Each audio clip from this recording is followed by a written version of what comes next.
Olá para você que está sintonizado aqui no AgroTalk, sejam muito bem-vindos. Eu sou Ângela Ruiz, jornalista, podcaster aqui na Climatempo. Você já deve acompanhar o podcast AgroTalk sempre conosco aqui semanalmente, mas hoje esse podcast é especial e eu vou explicar para você por quê.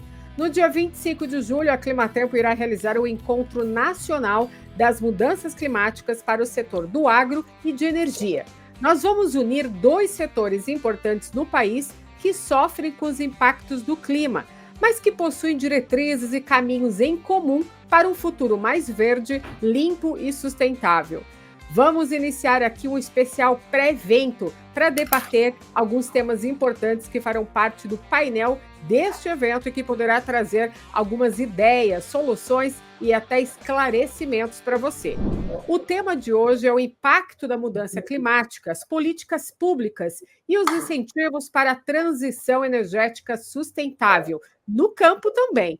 Essa transição energética é a resposta mundial mais promissora para deter o aquecimento global e consiste em passar de uma matriz de fonte de energia que utiliza combustíveis fósseis, como petróleo e carvão, que são grandes emissoras de gases do efeito estufa, para fontes renováveis, como sol, água, vento e biomassa, que emitem menos carbono. O Brasil já largou na frente na transição energética, graças à forte participação de sua matriz energética das usinas hidrelétricas e da biomassa, especificamente pela utilização de derivados da cana-de-açúcar como combustível, que é o etanol, em usinas termoelétricas. Então, para a gente bater esse papo aqui hoje, descomplicar um pouco esse assunto, eu vou receber o Pedro Rigoto, que é meteorologista aqui na Climatempo, especializado em mudanças climáticas, e André Babi, engenheiro florestal, consultor em meio ambiente e sustentabilidade. André e Pedro, muito obrigada por estarem aqui comigo hoje. Tudo bem, Ângela? Obrigado aí pelo convite. Um abraço aí a todos do Climatempo. Quero cumprimentar aqui meu colega de bancada, Pedro Rigoto, que tem um desafio tal qual os economistas para calcular o câmbio do dólar. Né? Hoje trabalhar a meteorologia também não é fácil. Então, Pedro, é uma alegria estar contigo, Ângela, contigo também, e iniciar essa jornada nossa, né?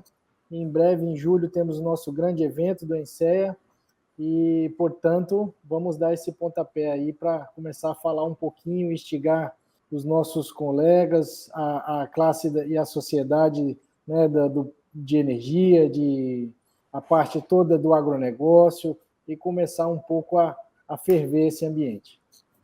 Exatamente, viu, o André, porque você tocou nesse assunto e lembrando, né, também que o Brasil se prepara para receber também a COP, né? Então, esse assunto cada vez mais vai estar à tona aí da população brasileira para entender um pouco mais a respeito da transição energética sustentável. Pedro, seja bem-vindo. Obrigado, Ângela. Obrigado, André. Eu acho que só tenho também a agradecer a oportunidade de estar aqui com vocês, da gente poder compartilhar, aquecer os motores, para as próximas semanas, até realmente o evento do ENSEA. Tem muita discussão, tem muita coisa, são muitos fatos que já aconteceram, estão acontecendo, medidas que têm que ser tomadas, colocadas em pauta. Então, eu acho que essa nossa conversa aqui é para a gente sair da grande inércia, vamos dizer assim. É isso aí. E eu já vou colocar fogo nessa lenha aqui, porque é o seguinte, Pedro, a minha primeira pergunta vai para você. Bota fogo na lenha não, Ângela. Vai queimar. Vai... Vou subir essa temperatura, então. O Pedro, o aquecimento global, né, ele traz à tona a mudança climática que, por consequência, aumenta frequentemente, a cada ano, a gente está observando isso, os eventos extremos. Ainda dá tempo da gente frear esse aquecimento ou já passamos do ponto? Dá tempo, Ângela. Isso é um assunto bem interessante, que eu poderia ficar aqui 3 semanas com vocês falando, mas o que a gente entende o aquecimento ele é inevitável. A gente está num momento que o aquecimento natural ele está se impondo. A questão é que o ser humano ele está acelerando todo esse aquecimento. E a gente está vendo níveis que a gente não tenha visto antes pelos registros de dados. Então, isso é algo mais preocupante. Vou dar um exemplo. Em 2015, a gente teve o famoso Acordo de Paris, que limitava, né, pelo menos a pretensão era de limitar o aquecimento global. Quando a gente fala desses limiares, acho que o pessoal entender, fala limiar de 1,5, que é do Acordo de Paris, de 2, isso e aquilo.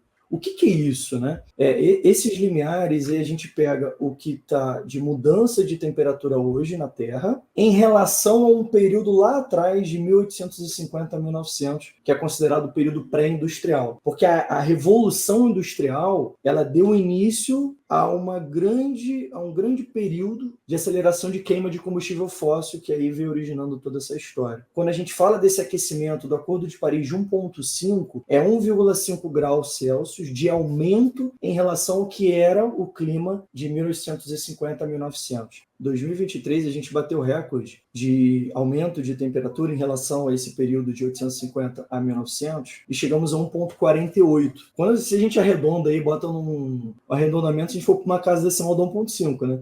1,48 é aproximadamente 1,5. Então, na minha visão, a gente já bateu muito na trave em 2023. E o Acordo de Paris estava falando de 2030. São 7 anos de diferença. São 7 anos adiantado. Isso é péssimo. Só que, quando a gente pensa que se a gente já acabou, né, já era, deixa acontecer agora que não. Antes tarde do que nunca. Então, existem diversas medidas, principalmente a parte de transição energética, né? Que é um ponto aí crucial, que a gente ainda pode mitigar, mas a questão é que a gente tem que frear o mais possível. A gente sabe que os relatórios do IPCC mostram para a gente, né? Você mencionou aqui até 2030, que as mudanças climáticas elas vão poder colocar em mais de 132 milhões de pessoas na extrema pobreza. E esse combate às mudanças climáticas, ele exige um esforço muito grande, coletivo da humanidade. A gente não está falando só de Brasil, a gente está falando do mundo todo, né? E a gente vê que a mudança climática já é um grande problema ambiental que a humanidade já está enfrentando. Eu queria saber, tanto do André quanto de você, qual que é a medida, né, adotada para atenuar esses efeitos do aquecimento global? No seu caso, Pedro, do ponto de vista de meteorologista, com essa experiência? Dependendo do setor, a gente pode tomar algumas medidas muito relacionadas à adaptação e à resiliência do clima. Então, quando vem uma chuva muito forte, uma chuva extrema, aquela tempestade severa, o quanto que a cidade que eu vivo, né, a região que eu vivo, o bairro que eu vivo, que eu moro, ele vai sofrer com aquilo, independentemente do quão boa a infraestrutura é, a chuva vai acontecer, vai ter uma quantidade de raios exacerbada, muitas rajadas de vento, mas qual é o nível que eu tenho, a rapidez que aquele meu local, aquela minha infraestrutura, aquela minha cidade, ela tem para retomar o estado inicial. Então, a gente tem que trabalhar muito, não só no setor de energia, no setor elétrico, qualquer setor que a gente pensa, a gente tem que voltar para o estado que a gente estava antes, pré algum evento meteorológico, alguma catástrofe. Porque, como a gente mencionou, né, Ângela, no início, está ficando mais corriqueiro esses eventos mais extremos, essas tempestades mais violentas. Ou seja, dá para atenuar esses efeitos do aquecimento global, olhando também, passando por esses setores que a gente vai falar aqui, que é a energia, o agro, tem a parte social e cultural. E aí eu queria puxar um pouquinho, André, né, para a sua expertise, porque para a gente falar, né, de transição sustentável, a gente precisa dar alguns passos atrás para a gente entender quais são as políticas públicas, né, que estão sendo trabalhadas para combater essa mudança climática, para chegar nessa resiliência que o Pedro falou. O que você traz para a gente? Olha, o Pedro foi muito preciso, assim, mas uma das coisas que eu vejo mais interessante é de se ser resgatada em termos de políticas públicas e a importância do Estado em gerir território e essa capacidade de ter a governança, de entender os vulneráveis, de entender a capacidade de cada município, de cada território, de cada bacia hidrográfica. Isso a gente desencadeia tudo para o planejamento, né? O Brasil, ele já há algum tempo, ele deixou a sua capacidade de planejar de lado. E é preciso que a gente retome isso, né? Alguns princípios, por exemplo, da prevenção, da precaução, e vai entrar aí o processo de mitigação e adaptação, com certeza a gente vai debater um pouco mais. Mas em termos de políticas públicas, o Brasil está rico. A gente precisa colocar isso dentro de uma engrenagem de ação, né? Dentro de uma engrenagem de sucesso e de metas, obviamente, para que a gente alcance, né? a nossa legislação ambiental, territorial, ela é muito rica, mas se nós não fizermos uso, de nada ela valerá, né? Mas a política nacional, por exemplo, sobre a mudança do clima, que é lá de 2009, ela é fantástica, né? Que ela estabelece a redução das emissões dos gases de efeito estufa e lá criou o Sistema Nacional de Mudança Climática. O Plano Nacional sobre Mudança do Clima, lançado em 2016 também com as estratégias de mitigação e adaptação a essas mudanças, né? A gente vem fazendo muito uso com relação à pesquisa, à ciência, mas eu vejo muito pouco disso na gestão territorial, na gestão pública, né? De fato no município, sabe? Quando a gente coloca ou a botina no barro ou o pé no asfalto, né? Isso precisa estar lá. O próprio Acordo de Paris, né, que a gente debate, muito famoso, onde o Brasil se compromete aí a reduzir suas emissões, o gás de efeito estufa em 37%, abaixo dos níveis de 2005 até 2025, redução do desmatamento ilegal, algumas coisas ainda estão deixando a desejar. O arcabouço legal está muito rico. Por exemplo, os nossos zoneamento socioecológico e econômico é uma ferramenta de planejamento territorial fantástica, sobretudo para entender a capacidade de carga, né? O que eu acho que a gente precisa colocar na mesa e talvez mexer os tabuleiros aí da gestão pública é um pouco mais desse discernimento de que isso é um plano de nação, não simplesmente um plano de governo de 4 anos, né, naquele período onde a gente estabelece muita parte eleitoral. E para a gente decifrar um pouco melhor para os nossos ouvintes aqui do podcast, o que são essas políticas públicas sustentáveis, André? Então, as políticas públicas sustentáveis são justamente essas políticas que nos levam a um respeito, ao uso ordenado dos recursos naturais. Por exemplo, licenciamento ambiental é uma política sustentável. Ela permite com que você faça uso do recurso natural, seja recurso hídrico, seja um próprio desmatamento legal, onde você vai, né, fazer uso de uma madeira, um manejo florestal, ou uma própria bovinocultura, onde você faz uma captação de água através de uma outorga, uma usina hidrelétrica, né, e aí você tem uma permissão do Estado. Essa é uma política de uso sustentável, ou seja, o Estado permite com que você faça uso desse recurso natural, contudo, sem a sua exaustão, né, sem exaurir esse recurso. E essas políticas, ela vem justamente pensando no nosso artigo lá, o famoso 225 da nossa Constituição, que é fazer o bom uso, né, para que as futuras gerações possam também desfrutar das benesses, ou das qualidades ambientais que a gente tem, ou que os nossos avós, os nossos pais tiveram. Então, as políticas públicas... Pois não. É muito o conceito de desenvolvimento sustentável, né? Que é algo que a gente pensa que a gente não pode parar de evoluir, de se desenvolver, só que com uma consciência ecológica, que não é porque eu tenho, eu vou usar e acabou, mas realmente um novo modo de vida, né? Um novo modo. Essa sua lembrança foi muito legal, e esse bate-bola aqui, viu, Ângela? É importante, porque eu vejo por aí afora alguns fóruns, né? Mas a Europa acabou com tudo.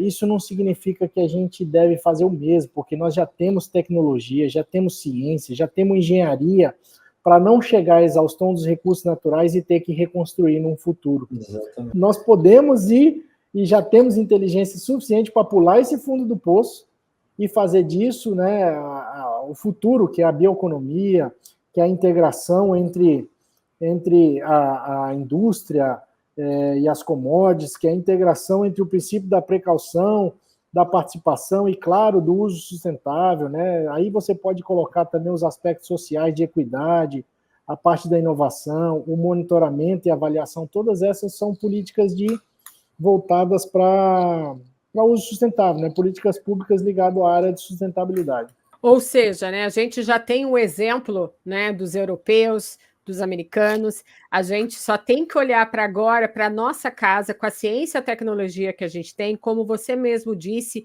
por esses pilares das políticas, né, que foram já construídas dessa política de sustentabilidade, e olhar para o governo como a gente pode apoiar essa transição sustentável, como a gente vai realizar essa transição junto com a sociedade, porque ninguém faz nada sozinho. A gente precisa unir a sociedade, o governo, a iniciativa privada e o cidadão brasileiro para a gente poder fazer essa mudança, né? Não é isso que vocês também acham? Com certeza, sim.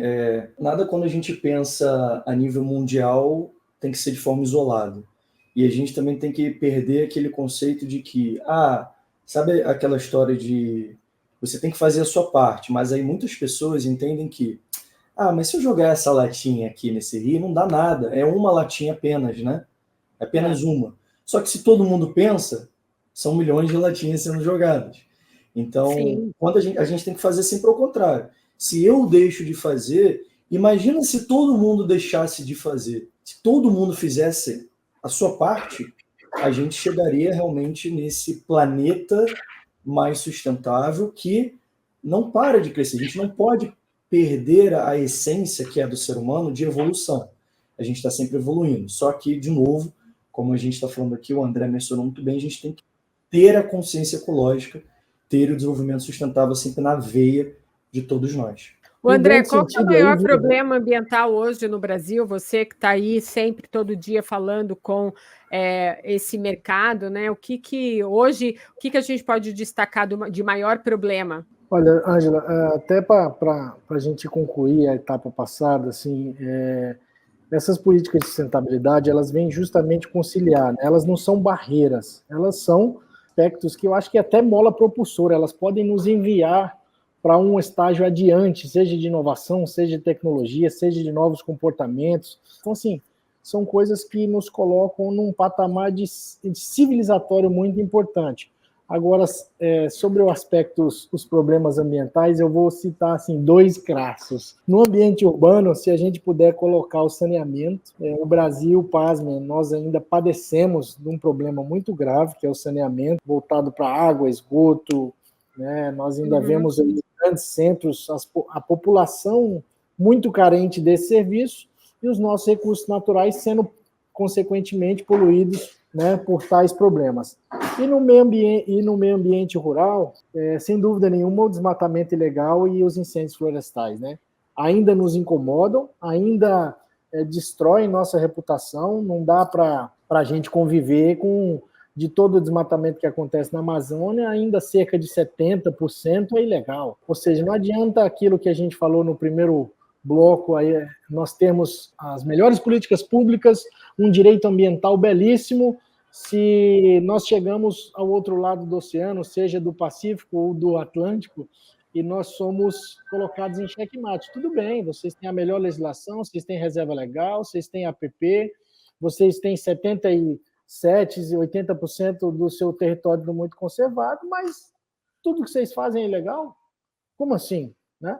Obviamente que eu estou generalizando, que não é tudo, mas se você olhar bem a política ambiental que foi implementada para o meio rural, e aqui eu vou colocar um dedo na ferida, que é o Cadastro Ambiental Rural, né, baseado aí na lei do nosso Código Florestal, Lei 12.651, se nós temos aí algo em torno de 5 milhões de propriedades, se nós temos aí 1% de propriedades rurais regularizadas, então, assim, nós temos ainda dificuldades sérias. Nós criamos uma legislação muito restritiva e nós precisamos aí colocar as políticas públicas, a tecnologia, a ciência, a engenharia a serviço do poder público para que a gente estipe essa má reputação aí de degradador, sobretudo das manchetes de jornais e dos acordos comerciais internacionais que nos colocam muitas das vezes em condições muito ruins, né, de discussão numa mesa de negócio. Sim. Vamos falar então agora dessa questão da transição energética sustentável.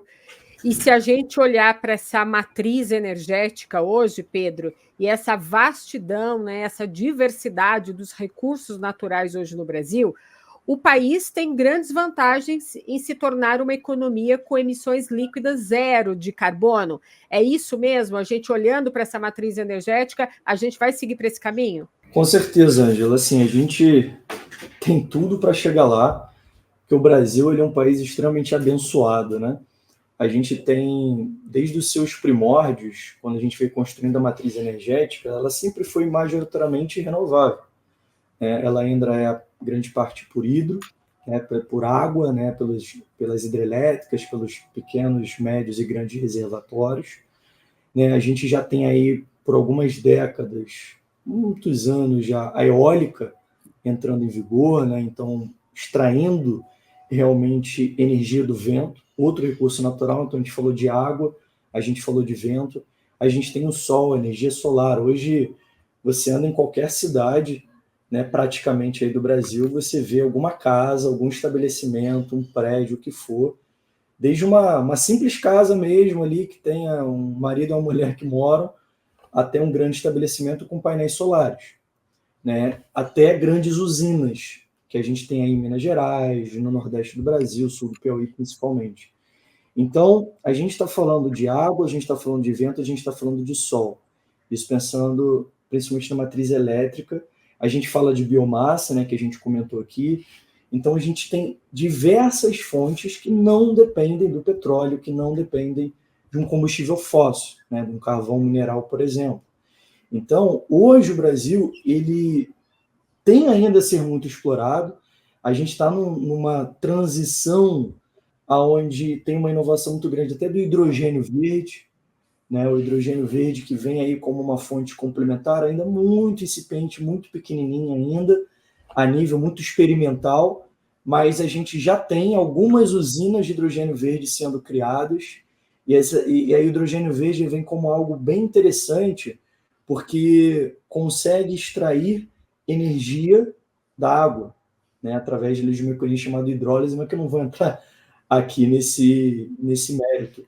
Mas você consegue pegar usinas híbridas, que são usinas eólicas, né, mas que a gente não consegue fazer o quê? A gente não consegue estocar o vento ainda, a gente está estocando também o sol, né?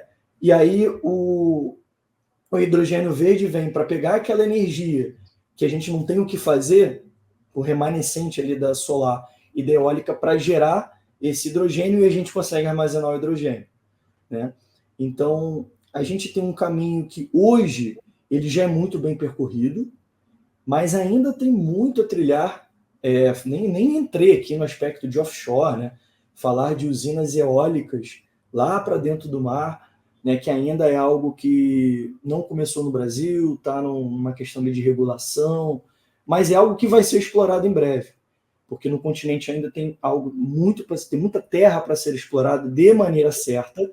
A gente tem que sempre ponderar isso, a questão da sustentabilidade. Não adianta só tacar a usina solar, tacar ali a usina eólica e acabou, porque tem consequências, principalmente eólica, né, sombreamento. Você tem uma questão social muito grande, pela questão até do barulho, né? Mas a gente está num caminho muito bom e que num futuro aí, talvez de poucas décadas, né, a gente pode ter aí uma emissão realmente líquida zero. Você falou de geração eólica, Pedro. Recentemente eu estive em Santa Catarina, numa área serrana de Santa Catarina, e eu vi lá, né? Bom Jardim da Serra? Todo aquele parque eólico, e eu também já passei por alguns locais já próximos ao litoral do Nordeste que também tem, né? A gente observa essa capacidade do Brasil, né? Esse estudo da onde se pode gerar, né, através dos ventos, essa energia. E a gente olha para esse complemento da geração solar, eólica, hidráulica no Brasil, mostra para a gente que o Brasil tem essa vantagem, mas ela vem sendo aproveitada quando você conversa com as equipes, né, hoje de energia, tanto de solar, de eólica, da hidráulica, as hidrelétricas. É uma vantagem esse complemento? Ela está sendo bem aproveitada? É uma extrema vantagem, Ângela, porque vamos pegar o contexto de 2021, que a gente viveu aí a famosa crise hídrica. A crise hídrica ela se deu porque a gente teve vários verões consecutivos, né, um seguido do outro ali com pouca chuva em cima dos reservatórios, né? Pode chover na minha casa, não adianta chover na minha casa, nem na sua, nem do André. Tem que chover lá na grande piscina, no grande reservatório, para essa água poder ser utilizada meses à frente. E aí teve uma questão de gestão da água, a gente chegou a níveis alarmantes, né, desses grandes reservatórios ficam muito localizados ali realmente no Sudeste, próximo de Goiás, Minas Gerais, aquela região lá em cima, do Centro-Oeste. E a eólica, sobretudo, ela bate recordes, e ela, só a eólica sozinha, ela já foi em 2021 e continua sendo mais ainda hoje, unicamente suficiente para abastecer toda a carga, né, de energia que o Nordeste precisa. Então, só a eólica, localizada no próprio Nordeste, na verdade, ela gera mais energia, principalmente no seu período ali entre julho a outubro, mais ou menos, que a gente fala da safra dos ventos. Tem a safra agrícola, né? Mas de energia tem a famosa safra dos ventos, e ultrapassa com tranquilidade. Mas quando a gente pensa em eólica e solar, Ângela, um ponto muito importante é que são energias intermitentes. O que quer dizer isso? É uma energia que, ora, ela está gerando e, ora, ela não está gerando. Por quê? Você pensa na energia solar. Você tem sol quando? No momento do dia, quando você tem luz solar evidente. Então, a maioria das áreas, a gente está falando de 6 da manhã, né, no horário normal, típico, até o quê? Umas 17 horas, umas 18 horas. À noite, não tem energia solar. Não tem sol, não tem energia solar. Só que o que acontece à noite em muitas regiões do Nordeste do Brasil, que é a nossa grande fonte eólica? É o período do dia que está bombando, que a eólica está todo vapor. Então, você tem de dia solar bombando, a eólica ela fica menos evidente, à noite, solar vai para escanteio, e aí entra em vigor a eólica com mais força. Isso depende um pouco de região, mas de uma maneira geral funciona dessa forma. Qual é a grande questão? Se solar está ruim, porque está chovendo muito, por exemplo, a chuva ela atrapalha solar pela luminosidade, mas ela, por muitas vezes, atrapalha também a eólica lá no Nordeste. Se isso tudo está ruim e a gente não estoca, lembra, né? Eu falei, a gente não estoca o vento e não estoca o sol. Sim. E aí, o que a gente faz? A gente precisa ter uma bateria, a gente precisa ter uma reserva. Essa reserva vem da onde? Vem da água, vem dos grandes reservatórios. Então, essa complementariedade de fonte ela é extremamente importante para a gente não precisar ligar térmicas. Crise hídrica de 2021, a gente ligou térmica, teve que ligar, por isso que bandeira tarifária vermelha, aquela confusão toda. Então, para a gente evitar o uso, evidentemente, pode ser que tenha que utilizar ali pontualmente algum período, mas muito menos do que era necessário antigamente. Essa complementariedade de fonte, ela é, sobretudo, assim, algo muito importante para a gente manter aí uma longevidade, até pensando no nosso bolso, o quanto que a gente paga de energia realmente ali na conta do mês. O André, nesse sentido aí que o Pedro falou, a transição para essa economia verde, então, depende também de uma forte liderança desses estados, né? Não só os estados do Nordeste, onde tem geração de eólica, os outros estados, né, que também dominam o solar, e as hidrelétricas. Mas se a gente olhar para isso que o Pedro disse, a gente começa a ver que precisa existir uma cooperação com a iniciativa privada e a sociedade civil, né, junto com a liderança dos estados. A gente precisa, então, investir pesado para alcançar os objetivos de transição, para caminhar para uma economia de carbono neutro até 2050, é isso? Justamente. Eu gostei ao final aí que o Pedro deu uma colher de chá para a energia hidráulica, né, ou hidrelétrica, que é um mercado que eu já trabalhei bastante, já licenciei grandes empreendimentos e tenho admiração, né? Num primeiro momento a gente até fica impactado porque o processo construtivo da usina, né, hidrelétrica ela é realmente de grandes proporções, mas depois ela consegue até trazer um benefício ali de desenvolvimento, né, de reserva hídrica, que é muito interessante isso que o Pedro colocou. Eu acho que o chamamento, viu, Ângela? Assim, por exemplo, o Mato Grosso é um exportador de energia, né? Alguns estados do Nordeste também. E o nosso mercado consumidor está onde a gente não produz tanta energia, que é o Sul e Sudeste. Então, o que eu acho que tem que haver, assim, aquilo que o Pedro falou, assim, nós somos abençoados por natureza, né? e o Jorge Benjor com aquela música maravilhosa, deve sempre ser lembrado por isso. Mas nós estamos precisando conectar essa diversidade de recursos energéticos e fazer com que isso trabalhe ao nosso favor, né? Para que a população possa, aí vem um processo de conscientização, políticas públicas de investimento ou adequação dos equipamentos eletrônicos, política pública voltada para uso sustentável aí da parte de energia, né? Educação, conscientização, tem todo um trabalho também voltado para o mercado consumidor, mas eu enxergo ainda muito distante a conexão e a engrenagem desses vários modelos de produção energética. Então, o país deve ter esse chamamento, eu acho que uma liderança voltada para isso, fazendo um projeto de país realmente, sem dúvida nenhuma, nós somos autossuficientes e com poderio aí de reserva, que a termoelétrica, que ainda com todo o seu potencial de poluição, fique lá em stand-by, nós estaríamos bem servidos, né, para desenvolver, para voltar a movimentar a nossa indústria, que né, durante as últimas décadas caiu bastante. E, claro, o nosso balanço, nós temos energia sustentável, nós temos uma produção sustentável, nós temos áreas ainda naturais de grandes proporções.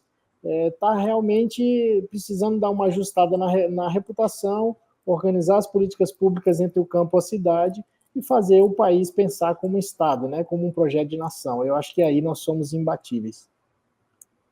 Sim, ou seja, a gente tem sim como investir para alcançar esses objetivos de transição para uma economia de carbono neutro. E eu queria que você falasse, André, porque é o seguinte, o Brasil, ele tem imensas vantagens comparativas, né? Se a gente parar para repensar o modelo desse desenvolvimento que a gente falou aqui. Você acha que é necessário assumir a sustentabilidade como esse eixo central do desenvolvimento econômico hoje nacional, garantir que esses setores estratégicos, o agro, o setor elétrico, ganhem cada vez mais escala? Sem dúvida, mas é preciso a gente deixar claro que sustentabilidade não é abraçar a árvore nem deixar nada que possa acontecer. Então, a sustentabilidade é sim um eixo que a gente deve, um eixo central de desenvolvimento nacional. Eu acho que as nossas vantagens comparativas, o nosso valor compartilhado em termos de política, de estado da arte, do que a gente pode crescer, desenvolver, realizar planejamento urbano, territorial de fato. A gente não precisa ir para os morros nem para as montanhas, porque nós temos espaço e território suficiente. Tudo isso conectado, né, com a nossa rica biodiversidade, recursos naturais, potencial de energia que a gente citou há pouco, repensar o modelo para um caminho da sustentabilidade é quase que condição sine qua non para que a gente possa galgar aí entre as 3 ou 5 maiores potências. Nós já estamos aí entre as 10, voltamos, né, para as 10 potências mais ricas, mas nós temos um crescimento muito interessante, mas nós não estamos sendo prósperos, viu, Ângela? É um conceito que eu gosto bastante, vem do Prêmio Nobel de Economia, que inclusive veio lá o Amartya Sen, debatendo justamente o caminho da sustentabilidade, lá atrás os objetivos do desenvolvimento sustentável, isso tudo veio desse pensamento. Esse pensamento é o seguinte, nós temos como, sim, ser ricos, né, ser prósperos, temos um equilíbrio em qualidade de transporte, de vida, de ganhos econômicos, mas para isso a gente não significa que temos que passar por cima de tudo e de todos, né? É pensar um pouco de planejamento territorial, desenvolvimento territorial. O nosso Estatuto das Cidades é belíssimo, fazemos um pouco uso dele, né, fazendo aí uma conexão com o campo e a cidade.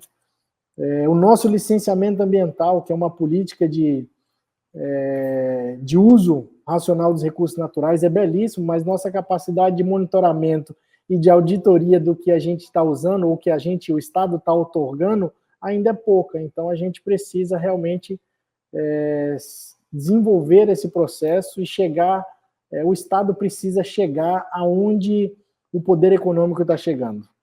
E isso será fundamental para que a gente abrace de uma vez por todas o tripé aí, ó, da sustentabilidade, que é o econômico, o social e o ambiental. Exato. Bem, a gente viu aqui então, né, que o Pedro comentou com a gente que a geração eólica é maior à noite, né, Pedro? E na época seca, e os períodos de menor produção solar e hidráulica, né, completam isso daí, apesar dessa constância dos ventos, excelente radiação em muitas áreas do país, essas duas fontes sempre apresentam alguma flutuação e intermitência na geração elétrica. Trazendo isso, Pedro, para o conceito, olhando o setor de energia hoje no país, que vai estar dentro do ENCEA, né? O Encontro Nacional Aplicado às Mudanças Climáticas. O pessoal do agronegócio vai estar com a gente também, porque se não há energia, Pedro, sendo gerada, seja pela hidráulica, seja pela eólica, seja pela solar, essa energia não chega no campo. E se essa energia não chega no campo, por um motivo ou outro, e eu quero destacar aqui um motivo muito importante, que são esses eventos extremos, que eles também atingem, impactam, né, o setor elétrico que leva essa energia para o campo. Como que a gente, Pedro, você está lidando com isso dentro do seu dia a dia, dentro das usinas, né, que você conversa com as equipes das usinas, das hidrelétricas, para mitigar esse problema dos eventos extremos ligando o setor elétrico com o do agro? Isso é um grande desafio, né, Angela? Porque quando a gente pensa na geração, é um caminho, né? Geração gera energia. Você tem a fonte. Da geração, ela passa para a transmissão, que são as empresas transmissoras, aqueles grandes linhas, né? O pessoal vê muito aí que você vai pegar a estrada, se ela pega uma BR-101, uma Dutra, alguma coisa assim, você vê aqueles linhões gigantes, né? Essas são as linhas de transmissão. Então, você tem a geração, essa energia gerada, ela vai para a transmissora, a linha de transmissão vai transmitir, obviamente, essa energia que vai chegar. Se você for uma grande empresa, uma grande fábrica, pode gerar direto para você, né? Uma grande fazenda, mas normalmente vai para a distribuidora. Da distribuidora, ela vai, obviamente, distribuir essa energia, seja para a minha casa, para as nossas casas, seja para uma fazenda, para uma empresa, tanto faz. Então, todo esse caminho, ele é impactado pelos eventos meteorológicos. Desde o cara que não consegue gerar, porque isso aconteceu, e quando eu entrei no setor, eu pensava assim, se chover muito, o pessoal as hidrelétricas, né, as usinas, devem, jogar a mão para cima, que ótimo, que chova. Mas todo extremo nunca é bom. Então, dependendo do nível de chuva, dependendo da persistência dessa chuva ali por muito tempo, a usina hidrelétrica pode fechar, ela pode até realmente desligar ali, porque vai ter que verter água, quer jogar água para fora, porque tem risco de enchente, inundação, uma série de coisas. Então, e também, né, Pedro, não adianta também o contrário, né? Não chover nada em cima da hidrelétrica, né? Não adianta. A gente teve vários casos de usinas no norte do país que tiveram que parar justamente porque estavam chegando a níveis ali alarmantes, e tem até muita lama, muita coisa ali que você tinha que parar realmente as turbinas de trabalhar. Então, esses eventos, eles atrapalham a geração. Esses eventos mais extremos, eles fazem o quê? Eles derrubam torres de transmissão, as fortíssimas rajadas de vento. Derrubou uma torre de transmissão, acabou. Você fica um tempo ali, pode ser um dia, 2 dias, às vezes uma semana, dependendo da grandiosidade desse transtorno, né? Sem transmitir aquela energia. Aí você tem o que a gente mais sente no dia a dia, né? A gente como pessoa física, vamos dizer assim, nas distribuidoras. Então, aquelas grandes tempestades, muito vento, muito raio, aquilo tudo, combinação perfeita para faltar luz na sua casa. Então, os eventos meteorológicos, eles afetam toda a cadeia, desde a geração da energia até a chegada da energia, seja numa empresa, numa fazenda, numa casa. E esses eventos, né, todas essas empresas no contexto do sistema elétrico, elas estão trabalhando, né? Eu, particularmente, no meu dia a dia, venho trabalhando muito em elaboração de muitos estudos, muitos relatórios, para ajudar a dar suporte às empresas do quê? Elas entenderem o que está acontecendo. Primeiro, está aumentando esse nível, essa intensidade, ou até mesmo a frequência desses eventos extremos, seja numa região, no estado de São Paulo, numa concessão de energia, seja numa parte de uma linha de transmissão, seja lá no parque eólico, o que está acontecendo com os raios, esse tipo de coisa. Para quê?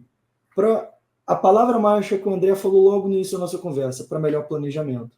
Para melhorar esse planejamento, seja de curto prazo, pensando no amanhã, daqui a uma semana, mas principalmente, quando a gente pensa nesse aspecto, o médio e longo prazo.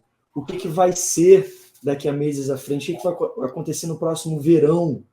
Daqui a 5, 10 anos, 20 anos? Como que eu vou estar preparado para isso? Como que a minha empresa, né, lá, o meu parque eólico, ele vai estar preparado para esse novo clima? Então, esses estudos vão dando suporte, né, para essas tomadas de decisão, seja no curto, médio e até mesmo longuíssimo prazo.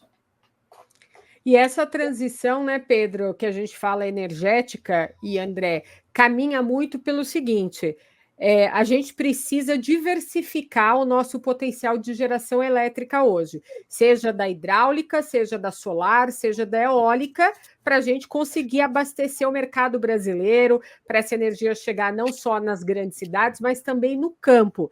Você acredita, Pedro, que nas próximas décadas a gente vai ampliar cada vez mais esse potencial de geração para o solar e para a eólica? Porque eu vejo o produtor também rural no campo muito preocupado e já fazendo uma transição de instalar painéis solares nas fazendas para gerar sua própria energia, para fazer toda aquela economia circular dentro da fazenda, utilizando bioinsumos para a geração da sua energia. Como que você enxerga isso? E depois eu quero também ouvir a opinião do André. Sim, e deve, Ângela. Por que eu falo isso? Primeiro, quando você tem quando você é um autoprodutor, né, você produz sua própria energia, se falta energia na distribuidora, você pode ter energia na sua casa e na sua fazenda para manter o negócio rodando. Quando a gente pensa nas projeções climáticas que os modelos meteorológicos e tudo mais nos dão, os resultados a gente interpreta, a gente vê esse cenário um pouco mais caótico. Eu não gosto muito de usar esse termo caótico, que dá uma impressão de que o mundo vai acabar, aquela história toda. Não é isso, mas é um cenário em que, se hoje a gente já está sofrendo muito, provavelmente a gente vai sofrer mais, né, com essa quantidade de eventos meteorológicos mais extremos.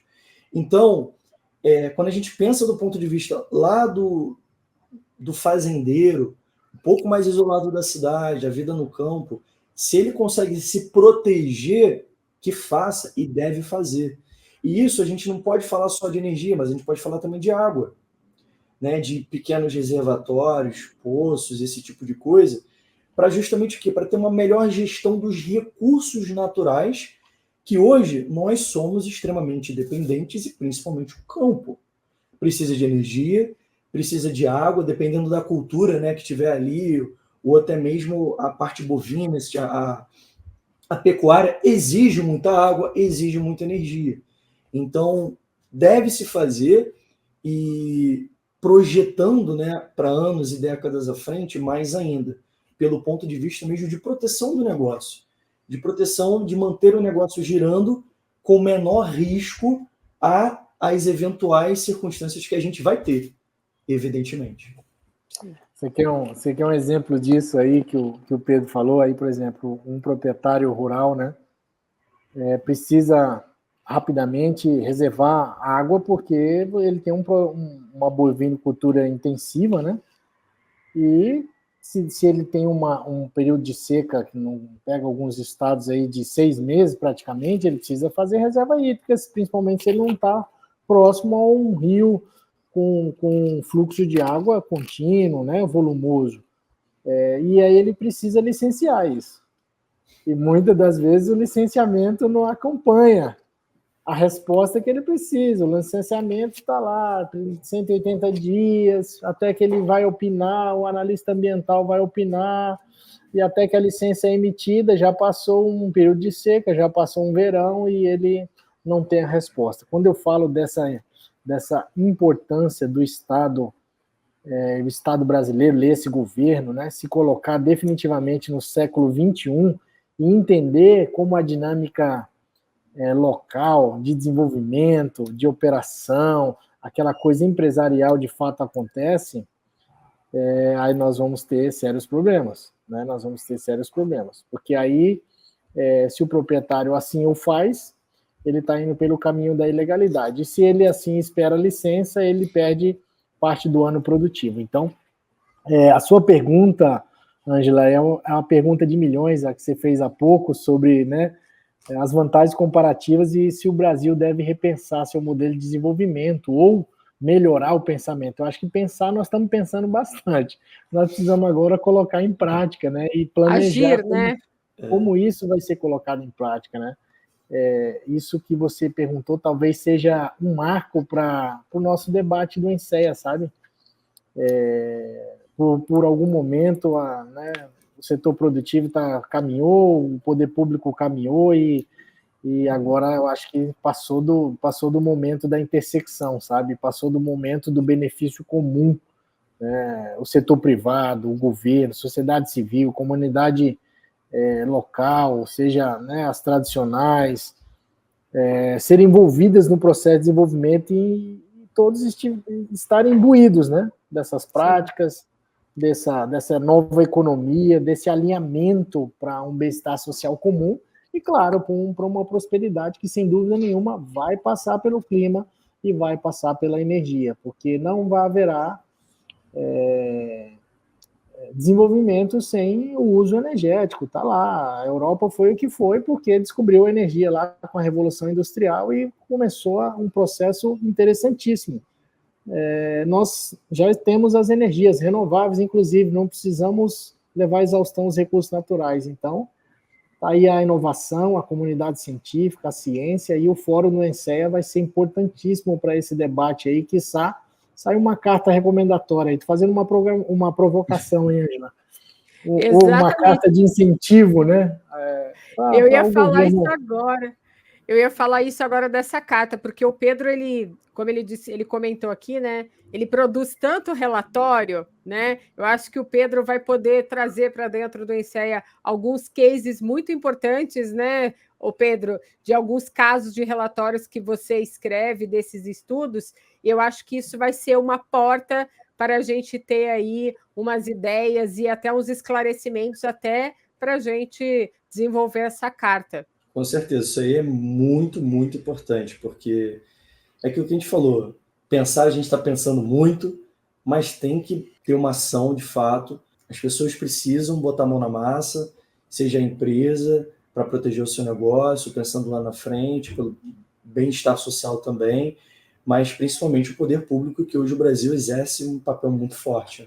Eu acho que, para resumir isso aqui que vocês dois acabaram de dizer, é bom planejamento, que a gente comentou aqui, definir as prioridades que a gente tem para essa transição energética sustentável. E um ponto que eu acho que o André sabe muito aqui, é a segurança jurídica, né? Eu acho que essas três coisas são a chave para a gente ter uma estratégia de desenvolvimento para os próximos anos, né? Que vai levar o país a uma economia zero carbono. Estou errada, André? Não, é perfeita. Eu acho que até, inclusive, você tomou minhas anotações, porque é justamente isso que eu penso, e eu tenho insistido muito na importância do planejamento, né? O planejamento como organizado de ações para a obtenção de metas de sucesso, de prosperidade, de bem-estar social, de conservação e bom uso dos recursos naturais, porque eu, como engenheiro, e defensor da classe da engenharia e atuo no conselho de classe da engenharia, né, no CREA de Mato Grosso, a engenharia está aí para isso, né? Os meteorologistas, a ciência está aí para resolver problemas, então nós precisamos fazer um uso da ciência. O Brasil ele ficou tão burocrático que nós estamos levando tudo para o conflito judicial, né, para a resolução de problemas de nível judicial, e estamos demandando uma segurança jurídica tão acentuada quando a gente já está farto de normas, nós estamos farto no sentido rico, tá? Não no sentido de cheio,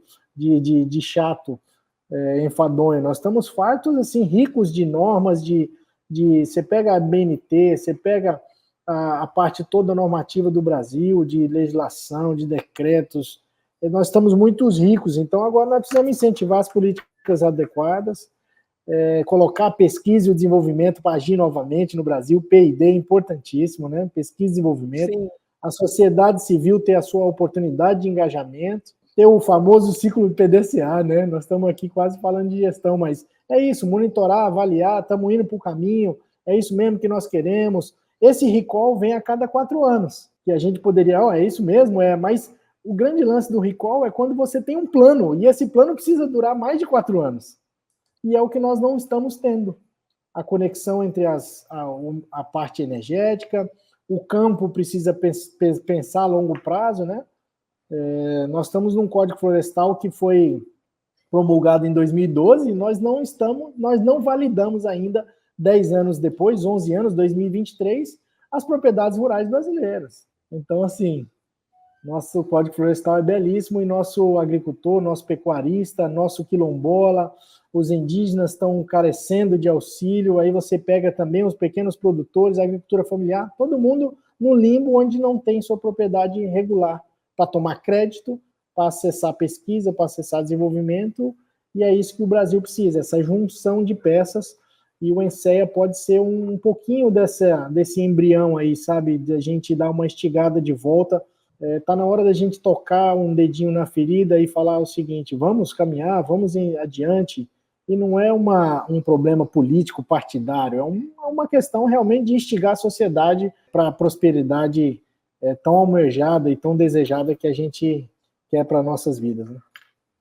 E para finalizar, Pedro, para a gente chegar, né, a essa economia zero carbono, a gente tem que estar de olho nessas mudanças climáticas, né, nesses eventos extremos, porque tudo isso liga, né, o impacto da mudança climática acaba alterando, né, esse planejamento, esse desenvolvimento em cima dessas duas conexões, do agro e do setor elétrico. Afinal de contas, a gente precisa também estudar o solo, estudar todas as nuances, né, que esses impactos das mudanças climáticas vão levar para essa economia zero carbono. Exatamente. Isso daí é imprescindível, Ângela, porque para a gente chegar nessa economia, a gente tem que desenvolver mais do que a gente está fazendo, tem que botar mais em prática e evoluir. A gente está no caminho, né, mas tem um caminho ainda, como o André mencionou, em questão de regulação, políticas ambientais, licenciamento, que tem que ser mais otimizados para a coisa andar um pouco mais rápido, né, e realmente a gente chegar nesse ponto, porque as mudanças climáticas são reflexos, né, são consequências, são causas, né, de vários impactos climáticos, meteorológicos que todo mundo sofre, que independente do setor, independente da empresa, independente da pessoa, vai sofrer. Seja você morando num morro, seja você morando ali num condomínio de casa fechada. Você vai sofrer com isso, nas suas devidas proporções, obviamente. Mas a gente tem esse caminho para percorrer, né? A gente não pode parar de evoluir na parte de eólica, solar. Agora acho que hidrogênio verde vai entrar aí com bastante eficácia aí nos próximos anos. Está uma coisa muito embrionária ainda, mas eu sou otimista em relação a isso, né?